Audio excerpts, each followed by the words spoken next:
Hello, everybody. How are we today? So, today we're going to delve into something that's incredibly relatable, and I believe it's a challenge many of us have encountered.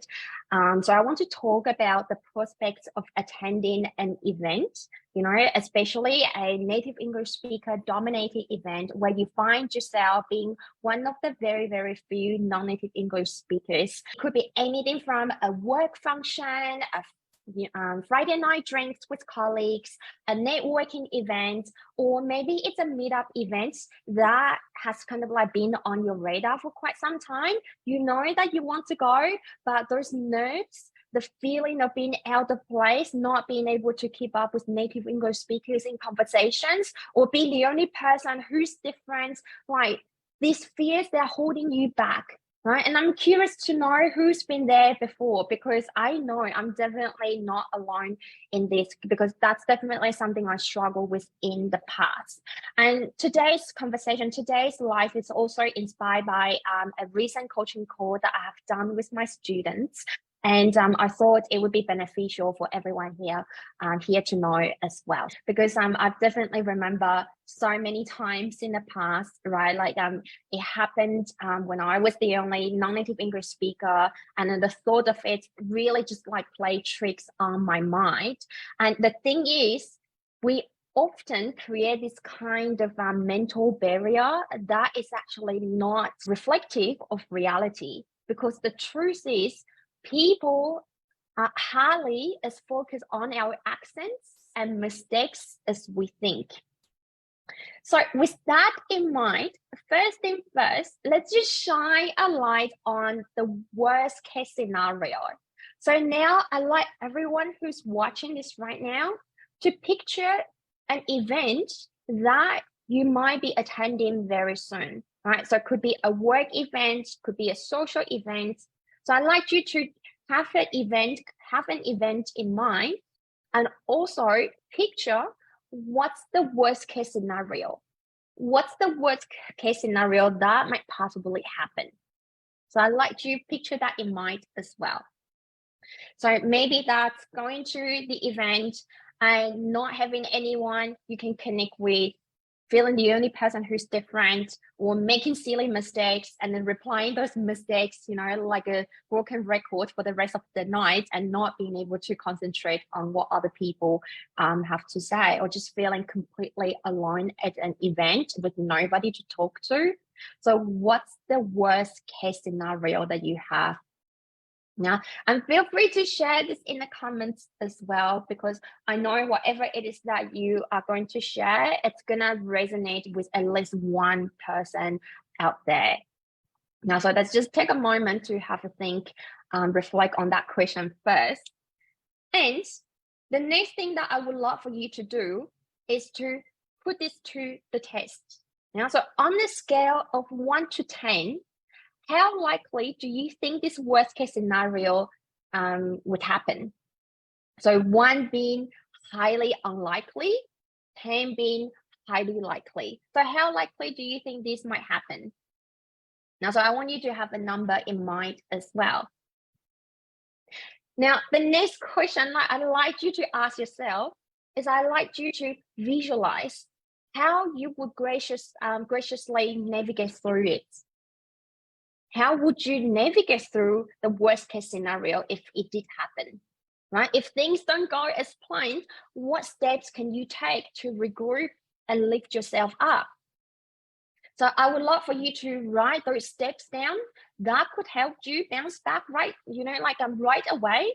So maybe you could be the person who breaks the ice first, extending a warm hand of friendship to another person who's probably just feeling as insecure and uncertain, right? So I'd like you to have a think about the steps that you can take to prevent the worst case scenario from happening, and also to deal with the worst case scenario. So you may not be able to write down like a super detailed answer right now, but that's totally fine. At least write down the question, and then you can reflect on the question later on, and you can come back to it and then share your answers with me and also all the others in the comments later on. I would be very, very interested in hearing what you have to say. right? So I hope you're taking notes so far, because these are all great questions for you to reflect on, and these are the questions that would really, really help guide you next time you go to an event that could be a little bit anxiety inducing. Because you will see worst case scenarios, they tend to be these low probability events, right? They're even less likely to happen if today you strategize how to prevent them from happening in the first place, how you would deal with them if they did happen. Right. And also, another thing that I want to mention is very often our brain tends to go to the worst case scenario straight away. And then we tend to forget there is this flip side as well, which is the best case scenario.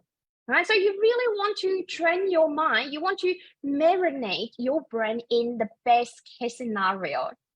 So just take a moment and then just imagine, okay, so if you do go to this native English speaker dominated event, right? So imagine the connections that you will make and the knowledge that you will gain and the confidence that you will boost by taking that leap, and also the sense of progress that you will feel, right? Just to name a few. So let's just like take a mental journey together now.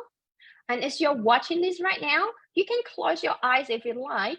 And I'd like you to just visualize true scenarios in front of you. So the first scenario, just imagine not attending the event. How would that make you feel in the long term and also in the short term? If today you chose not to attend the event that you want to attend, but you're shying away from because of your fear or insecurities, how would that make you feel? So that's the first scenario. Now, the second scenario, I want you to picture yourself at the event. You are at the event now, you're engaging with others, you're connecting with others, and you're making mistakes. Maybe you are making mistakes, and maybe you're just connecting with one person. But how would that make you feel, knowing that you are showing up and you are at the event? Yeah, and I'm curious to know your answers to these questions as well. So feel free to comment on these questions, and I would love to connect with you that way. And I'll be sure to reply to your comments as well, because these are all important questions to ask yourself, and they will be able to like guide you towards your next decision. So at the end of the day, it's really all about the efforts that we put in. Right? So I would love for you to choose effort over outcome anytime, especially if you're just like starting something new, right? So if today you know there are events that you want to attend, but you are a little bit self-conscious and nervous about it, right? So remember, even if things don't unfold the way you like, even if things don't unfold perfectly, you are still making progress, right? And the more you do it, the more often you do it, the more confident that you become, providing that you're practicing the right skills at those events. And the more confident you become, of course, the more you're going to want to do it.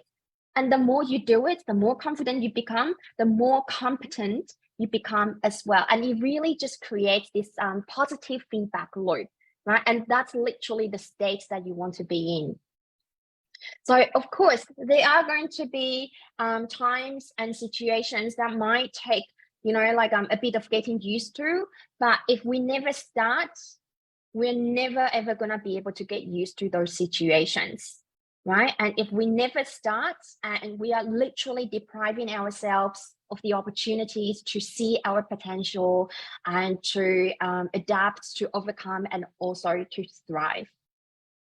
So I hope that puts things into perspective for you. And just remember, whatever it is that you decide to choose to do right now, right? Whether you choose to attend those events or not, the power is literally in your hands, right? There's no right or wrong answer, but it's really only just a part of self-discovery and empowerment for yourself. So I hope everything that we have talked about so far is really resonating with you. And what we are talking about today is really just the tip of the iceberg. And if you truly want to feel more confident when talking to native English speakers, if you really want to learn how to express yourself fully in English with a proven system by using the words that you already know, I'm running the next 90 minutes Big Connect and Thrive Without Perfect English workshop next Tuesday on the 22nd of August. And it's literally the best way I know how to live our best lives in English as we would in our first language, both professionally and socially. So it's this 90 minutes experience that hundreds of you have attended and loved. So if you missed out on the previous workshops, the previous ones, this is your chance. This is your opportunity to experience this for yourself. So I'll be sure to put the link in the comments below. And I'm looking forward to seeing you next Tuesday on the 22nd of August. And if you're attending, and as always, the free registration is open at the moment, but the spots are limited. So just grab them while you can before we release the paid tickets. So thank you very much for joining today. It's nice to connect with you this way as always. And if you find today's video useful, please do give it a like so I know what kind of content this community likes and I can provide more videos and more content on certain topics. So thank you very much for attending today, and I look forward to connecting with you again next time, and enjoy the rest of your evening. You take care. Bye.